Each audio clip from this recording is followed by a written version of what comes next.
Hello, everyone, and welcome to another episode of Another Cars channel with me for the first time ever, Anthony, the driver mod. What's up, man? How you doing? What's up, Mario? Doing pretty good. Thank you for joining us here Absolutely. in the pod for the first time and hopefully first of many. Yep. Um, Anthony and I are both fresh of an amazing weekend at the 24-hour Rolex at Daytona, and we spent, quite a bit of time together throughout the 4 days. Yep. Um, I'll let Anthony tell his side of the story as far as, his involvement with the weekend because he did the weekend a little bit different than I'm sure he's done it in prior years. Yes. And yep, and we had an amazing finale to the race, and the weather was cold, but at least it didn't rain, which would have made it really, really shitty. So, with that said, welcome to the pod and take it away. Awesome. Well, yeah. 2025 Rolex 24 definitely didn't disappoint in all four classes. Really, it was.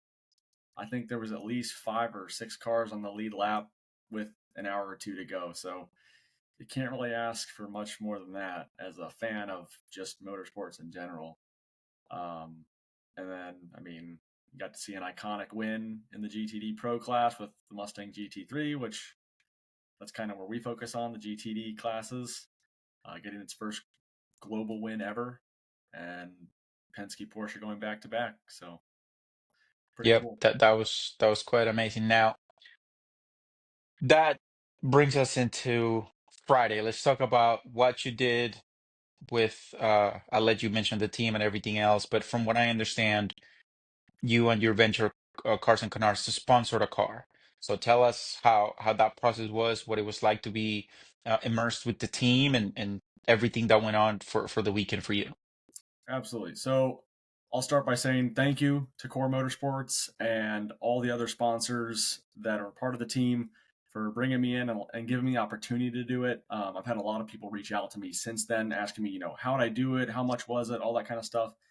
And what I told them all was, it's not just a money thing. It's they have to give you the opportunity to sponsor a car. They can't. There, your mindset has to align with that team, and they have to like who you are as a person, what you do. As far as me and like the Mustang community specifically, because they're a Mustang team. So it's not just money; it's mentality and professionalism, and how you carry yourself, and what kind of things you do in the community.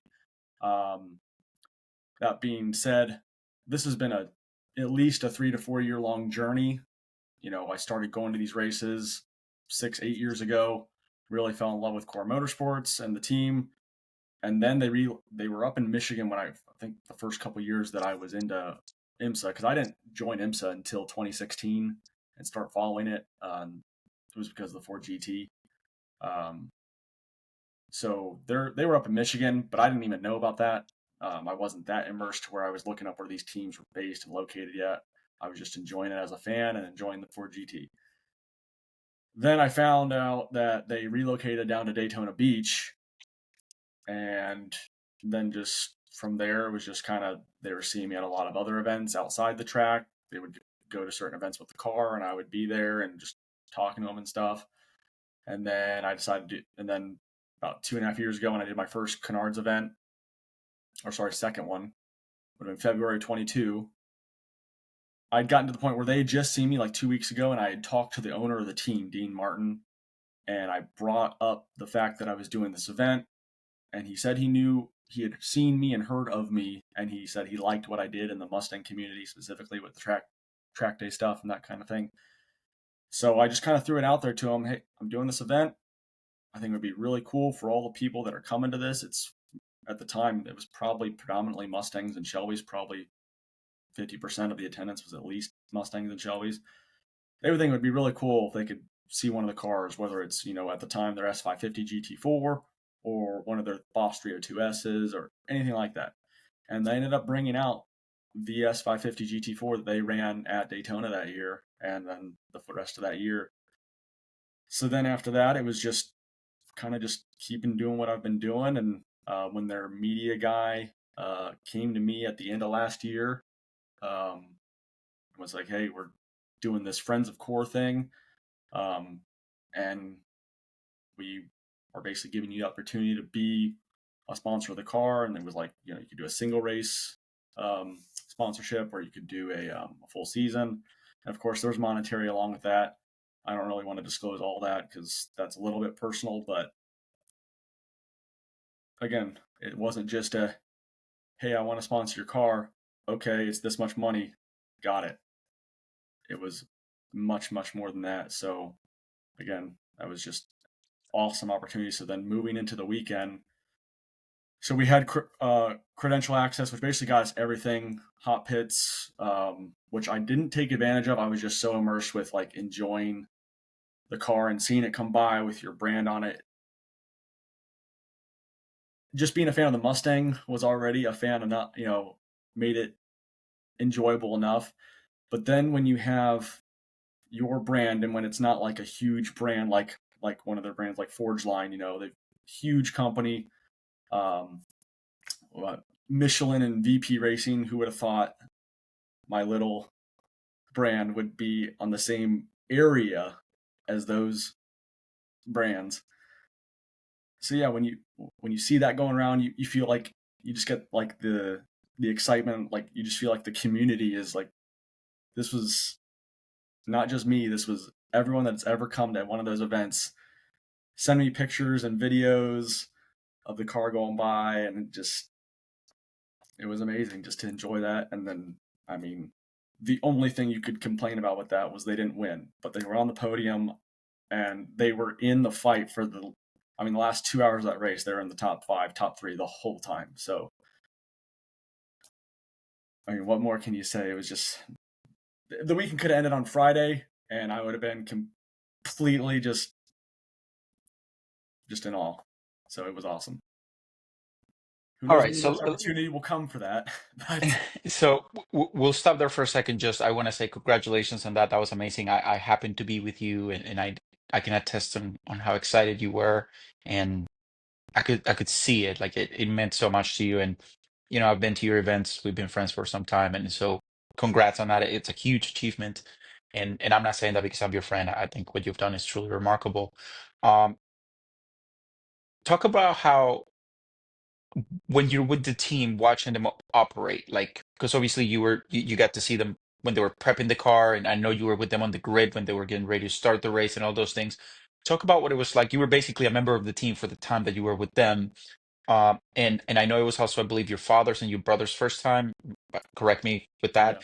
yeah, But I know they were there too, and it was also part of the reason that you did that. So, yeah. talk about that for a second.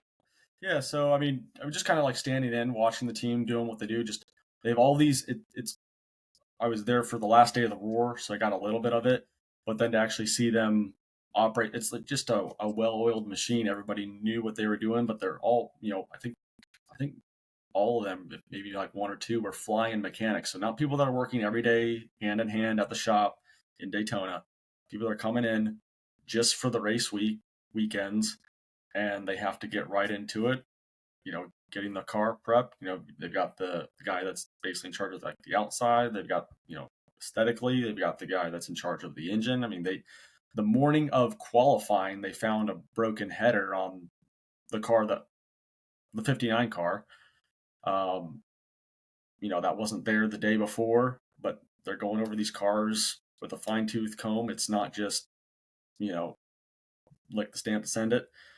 I got to learn a lot, like intimately, as far as like the car setup. Now there were things on there that we weren't allowed to like video or take pictures of because they were like numbers and measurements and stuff like that. But they had a guy, basically like a basically like a crew chief of each car that was.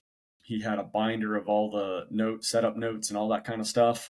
And then the drivers were in there doing their own, like, hey, I want to, each driver could tell their crew chief basically how they wanted the car set up. So they had the baseline car, and then if that driver wanted a little bit more top speed, hey, trim some arrow out, block this duct off. We don't need as much cool, that kind of stuff. Or hey, I want more grunt out of the corners.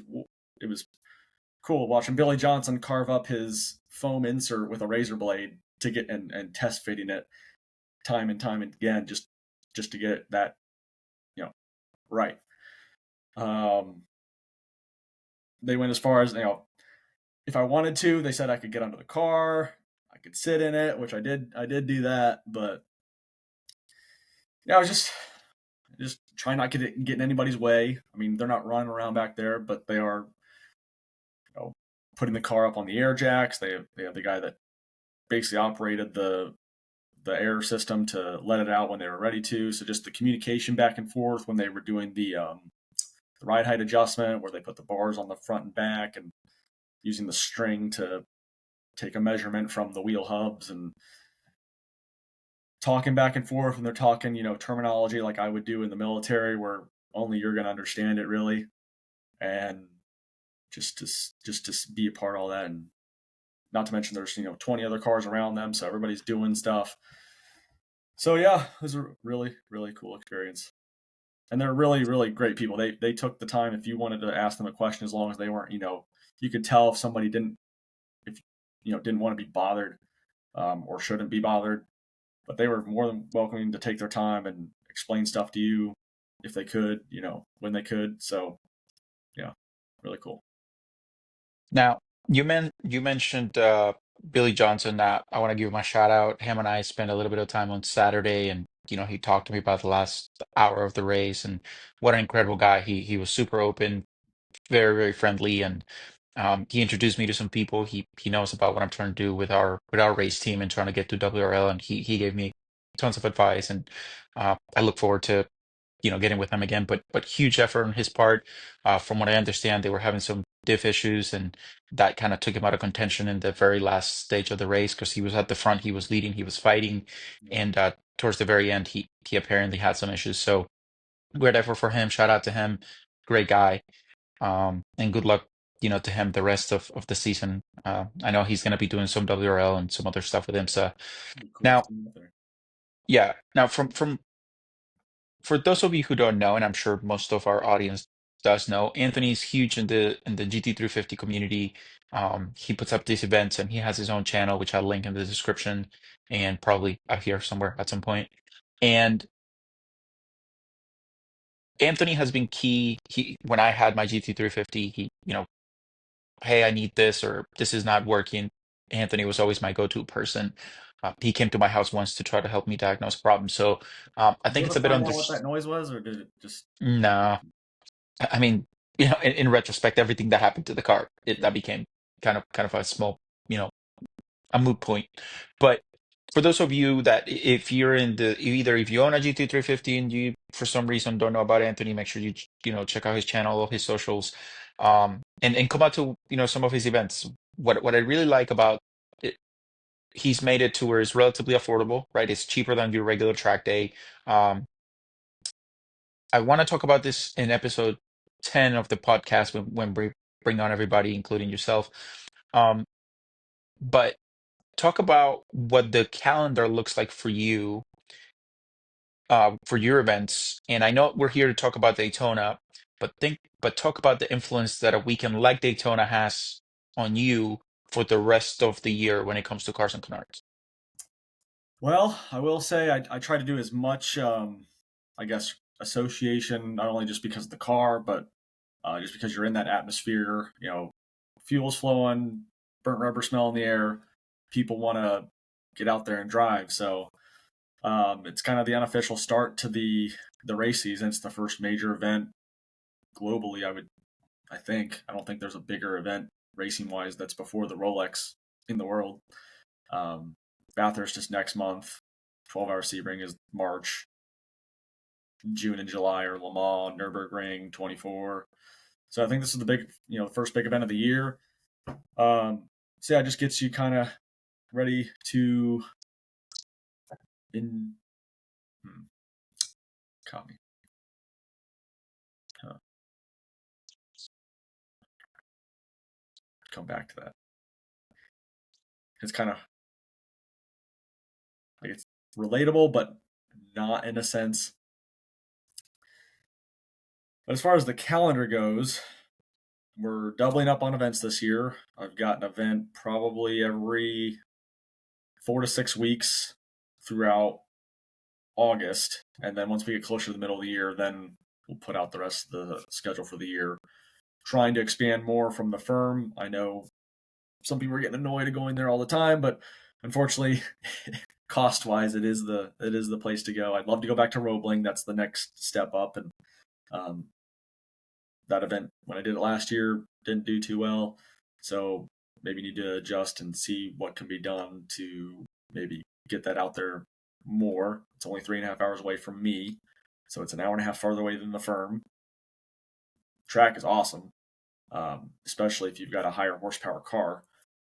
And then we're also trying to do. I did a dyno day last year. Probably do a couple more of those again, just to get other people associated with the event. And then last year we did a 4 hour go karting race, which is probably my fault the way I marketed it, confusing people. They didn't know what it was or what we were doing.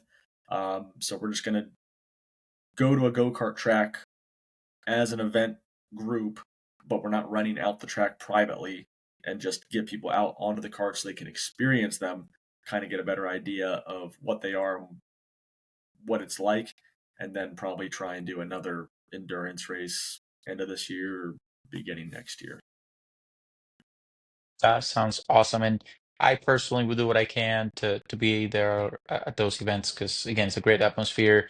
Uh, Again, for those of you watching or listening, whether it's your first time at a track event or you're a seasoned driver, uh, seat time is key. And so take advantage of Carson Canards and events like them to get behind the wheel and get out there. Now, getting back to the Rolex, and I know again, it's been 24 hours or a little over 24 hours since the race ended or since the event ended. Talk about what your highlight was. I know obviously the Mustang winning was important, but your son was there with you and your family. Talk about what it was like to finish the weekend in such a high and share with those close to you. And it's obviously a year away, but what are you looking forward to in the next one? And obviously we'll have other events in between, like Road Atlanta and Sebring, but there's nothing like the Rolex in my opinion. So, you know, talk about that a little bit. All right. Well, yeah. So my dad and my brother did make the trip down from Ohio for this. Neither of them have been to the Rolex before, so this was their first time. I don't even think either of them had been to Daytona, the Speedway, for anything at all. So this is their first time at Daytona Speedway, if my memory serves me right. Let alone the Rolex 24. Now my dad has been to Le Mans, so he's been to a 24-hour race before. He went in 2017. So he's and he did go to Road Atlanta at the end of the 2016 season. Other than that, he hasn't been to any IMSA races recently or since 2016 and 17. My brother, he was also at Atlanta 8.5 years ago. They're not, I would say they're not like diehard IMSA or motorsports fans like I am. Um, but also being up north, it's cold and snowy 3, 4, 5 months out of the year. So that's one reason I didn't go back to Ohio, is I just love the car stuff too much to put mine away for 3 or 4 or 5, 6 months. But yeah, and my son, this was his what? He was at the 2019, 2020. This is probably his fifth or sixth Rolex, That's awesome. and he loves it. And then, I mean, ever since Rexy came about, what AO Racing has done for the Yeah. motorsports community by bringing in a whole wave of just kids from 2 to 8 years old. The amount of craze that team has done for motorsports, it's great. Sometimes it gets a little bit crazy. They had people like when Rexy got into a little fender bender, people were going to their garage and taking parts that were damaged. So it gets a little crazy. People take advantage of the great access you get with a IMSA general admission pass and garage pass, and the cost effectiveness of IMSA, just nothing compares to it. You go to NASCAR, you've got an assigned seat, unless you pay big bucks and get exclusive access. You go to F1, your seats are I've never been to an F1 race. I've just seen ticket prices, but $1,000 for shitty seats. Yeah. That's what happened to me in Miami, but yeah. So, I mean, what you get, or what you get for what you pay for with the IMSA events is unmatched in motorsports, in my opinion. Yeah, I agree with that 100%. So, yeah, just getting to be there with all them, and you really couldn't drawn it up any more perfectly. I can't complain at all. You know, yes, it was a little bit cold, but it wasn't raining like what was it a couple years ago when it was cold and wet. You know, or Yeah. the year that it was red flagged. So can't complain about the weather really. That was a pretty average Daytona Rolex weekend.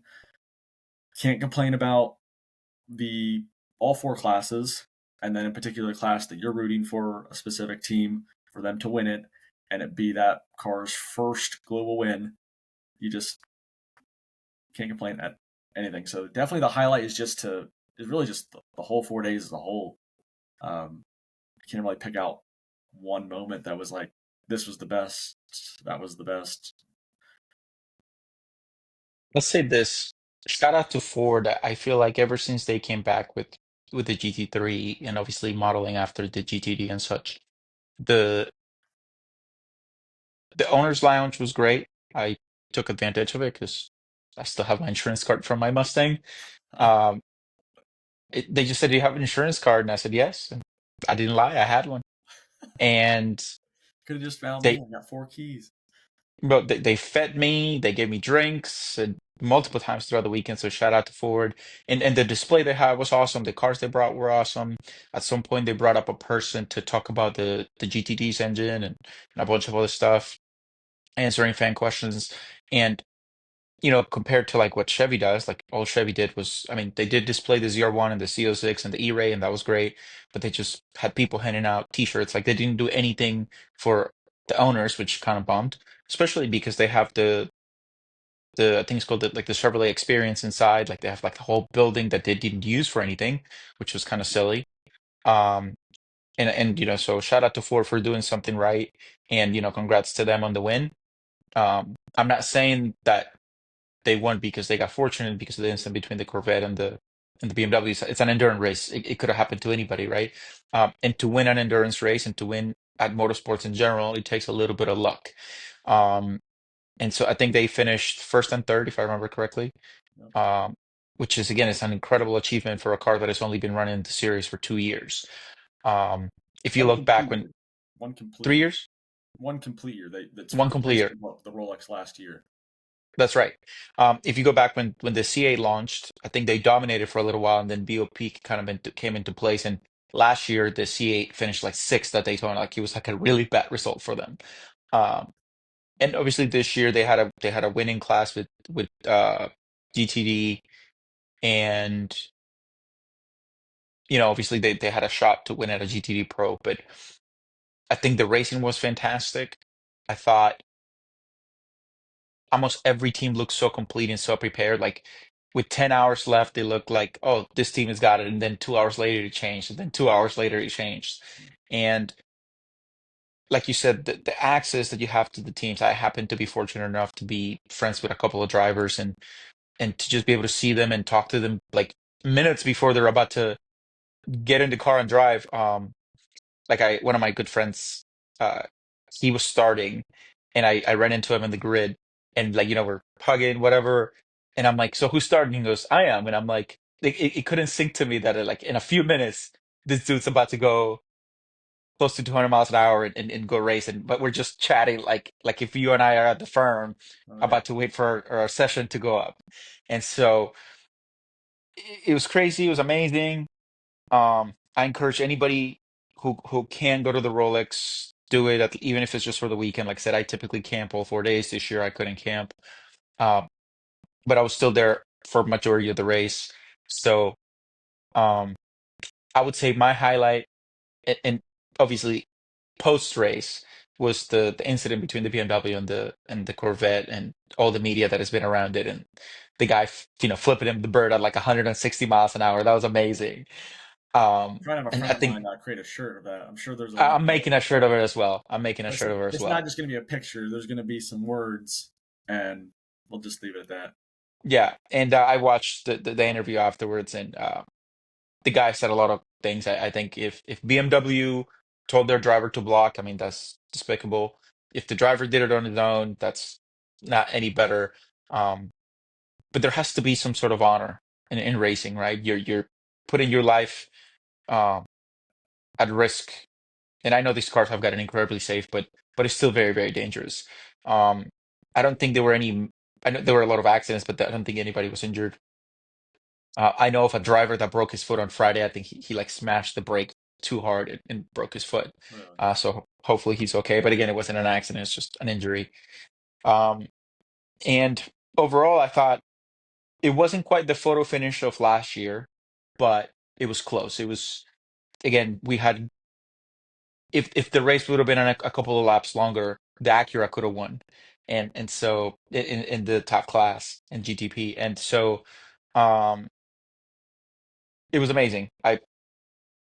I'm like sad that it's over, and I'm like, is it 2026 yet? But we have other great races coming up. There's Sebring, which hopefully Anthony and I can both go, and maybe we'll do a co-stream from the track. We were gonna try to do one this year, but again, just there was so much going on that we weren't able to do that.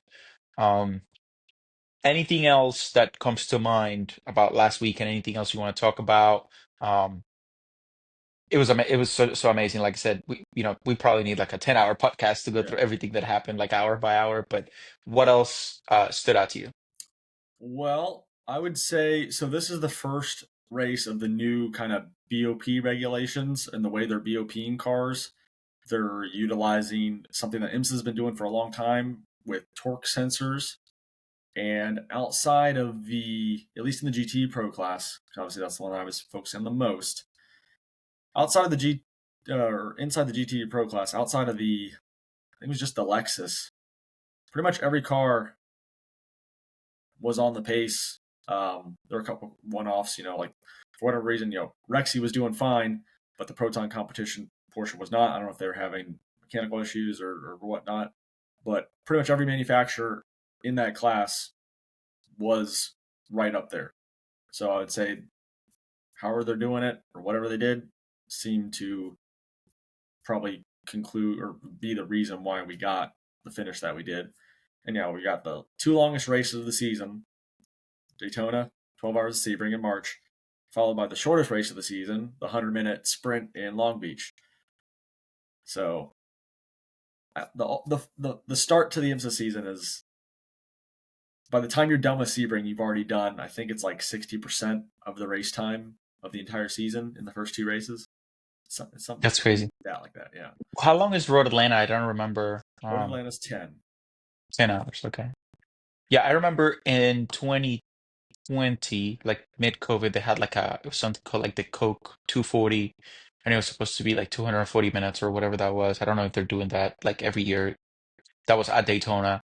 I was at that. Um, I think that but was who the knows? first Maybe race of the season when they kicked it back off. right. Like they had the Rolex, and then they shut everything down, and then I think if we can, obviously, I'm gonna go to Sebring. Um, it'll be my second time going to Sebring. I've actually been more to Sebring as a driver than I've been as a fan, which is kind of funny. Did you get your Um, Corvette Corral pass yet? it's you can't get one. It's impossible. Really? Uh, Like I say, that's yeah, probably like why Chevy also didn't do the owner's lounge thing, because they have the Corvette Corral. So well, probably couldn't so get people over there. Whereas Ford, they didn't do anything. Last year they had this last minute, to me, what seemed last minute throw together Ford Performance Parking Corral outside the Speedway. It was free, but even someone like me that's huge in the Mustang community and ingrained in that, I didn't find out about it until like the day before the race weekend started or the day of. So this year they didn't do anything. yeah, it was kind of weird. And so let's talk about that for a second. I didn't tell you this, or I don't think I had a chance to tell you this. My car got towed, Really? and yeah, so From inside the track? inside the track. So very last minute. BMW Club of America. It's like, hey, we have an extra Corral pass left. Do you want it? I know the guys that run it really well. And I was like, yeah, sure. So I paid for it. I got a bit of a discount, but close to full price. So on Friday, I had to go to Wilco, pick up the ticket, and it's just BMW Corral, just like the Hagerty, just like the Corvette, just like the Porsche one. And in the back of the pass, there was like this map of where it was supposed to be. So I drive to what it looks like on the map on the Friday, and it's right next to the Lexus Corral. I don't know if you know where that is. Like if you go left Yeah. past the International Horseshoe, it's like back by the VIP pit road. Yeah. And I asked the guy, I said, "Is this where I'm supposed to be?" And he leans over my windshield and he looks at it and he's like, "Park right there." So I was like, "Okay." And he had like a little yellow pole and he pointed me to a spot. And I parked there on Friday, didn't have any issues. So when I went back on Saturday, I went back to the same place and there was one spot left. But there was no parking attendant or anything like that. But it was a 4 day, it was a 3 day parking pass because it was not for Thursday, it was for Friday, Saturday, Sunday. So I parked in the same spot and, I blocked my car and I left. At some point, I went to go back to the car to either grab my gloves because it was getting cold. I don't remember. And I get there, my car's gone. And so I'm like, I've never in my life had a vehicle towed. So it was kind of an odd experience. And I asked the people and they couldn't find it. And I had to call security and vehicle assistance. And I'm like, you may not, it might click to you now, but there was like a 4 hour period that I disappeared. I was looking for my car. And so they eventually found it. I was trying to understand. I'm like, and they're like, did it say this on the windshield? I'm like, yes. Like I explained, my car belonged there. Like it was mistakenly by, again, either somebody complained or they didn't see my sticker. I don't know. But like the car next to mine had the exact same sticker as me, and they didn't get towed. And they were there when I parked. Like they were there prior to me, and they were still there when I got towed.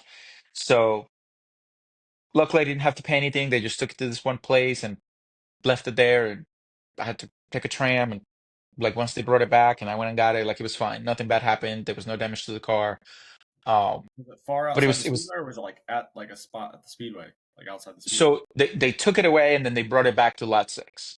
Like once they found out that I was like not meant to be towed and they couldn't bring it back to the exact same spot, they just took it to lot six and I had to tram to lot six and they brought it back safe and sound. They came back filthy, so I don't know where the hell they took it. It looked like somebody had gone mudding in my car. Uh, Yeah, I but it's drove fine. through the grass field and shit. Yeah. But but that added to my Rolex. I've never been towed. I hope to never be towed again. And here's where quote unquote luck comes into place. They said that there was three different companies towing people that day. Daytona themselves, like they have like their own little thing, and then two other towing companies. If you got towed by Daytona, there's no charge. They just take you to lot six and they leave you there. But if you get towed to one of the other by the other two places, it's a $400 charge to get your car back. Yeah.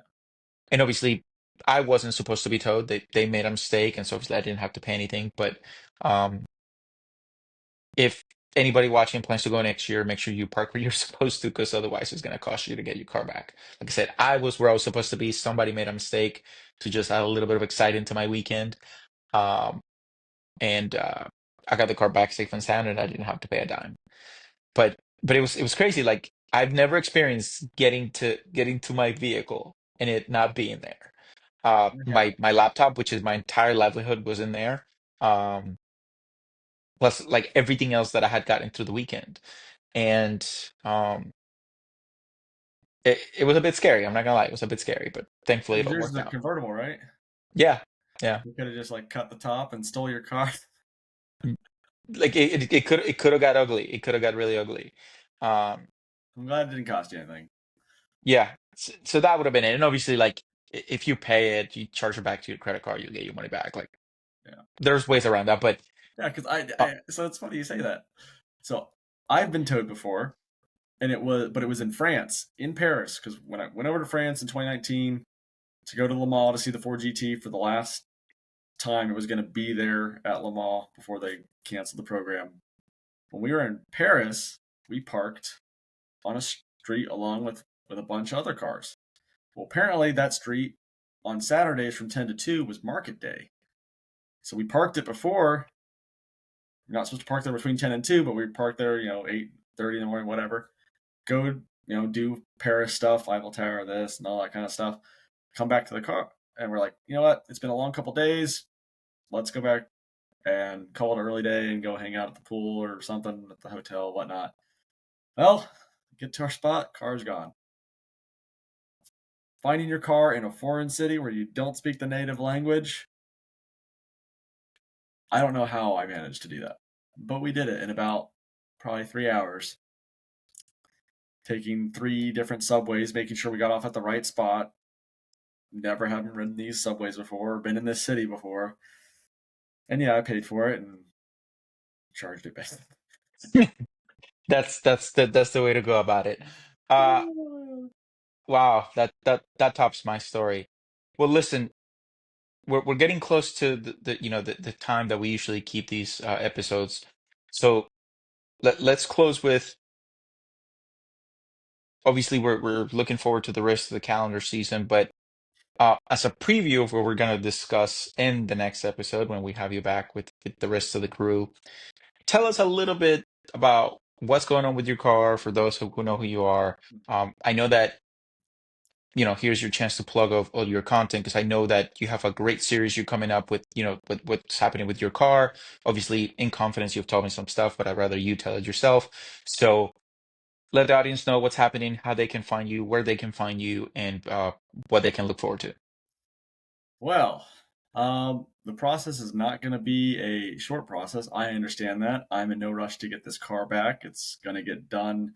I'm trying to do, hopefully, I can do like 90% of the work. There's probably like 10% that I'm going to need some specialty tools that I just don't have, and it probably won't make sense to get them, or or they're just bigger machining tools that a machine shop's going to have. So I'll let them do that work. But essentially, Gen 1 Voodoo GT350 needs repaired. Yeah. So track day, just another day, but something just didn't feel right with the car. There was a dark horse that I couldn't keep up with, and I was like, something's up. And sure enough, started developing a noise, and it was under acceleration, and I pulled it off the track after like 2 laps of trying to figure out what it was, and with no luck, and then pulled in the paddock and give a little RPM and had someone listen down to the bottom of the engine, and it was coming from the right side of the engine. So, a week later, I go pull the drain plug, drop the filter. We've got bearing material in there. Uh, pull the engine out that day. Had it out in about, I don't know, 3 or 4 hours with the help of some friends. And then a week or two later, tore the engine completely down, found our issue. And for those that definitely go and watch the series, it's a failure that I've never seen in a GT350 before. Whether that's because I stopped soon enough and listened to the car, or I'm just the luckiest person in the world. But what are the odds that it would be me that got that lucky with this car that everyone has been waiting for it to blow up?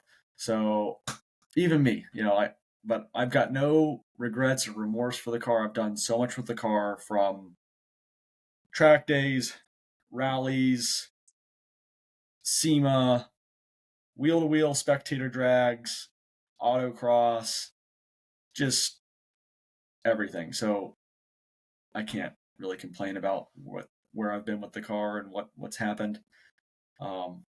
I always told myself when I got the car, around 30,000 miles, because of me being a BMW tech and having experience with high revving engines, being hard on their engines, just preemptively pull the engine and do a rebuild somewhere in that 30,000 mile range. And I waited 2,000 miles too long.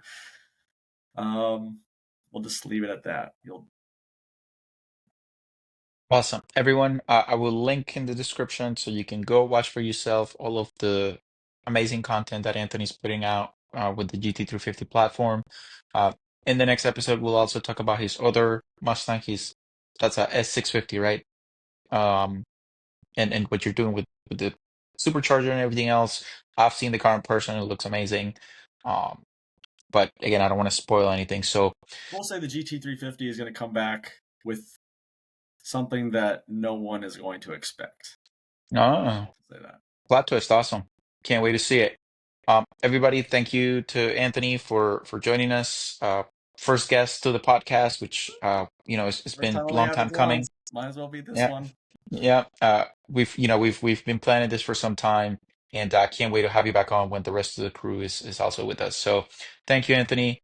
Thank you everybody for listening, and if you haven't already, please subscribe. Thanks again, Mario. Good night, Later. everyone.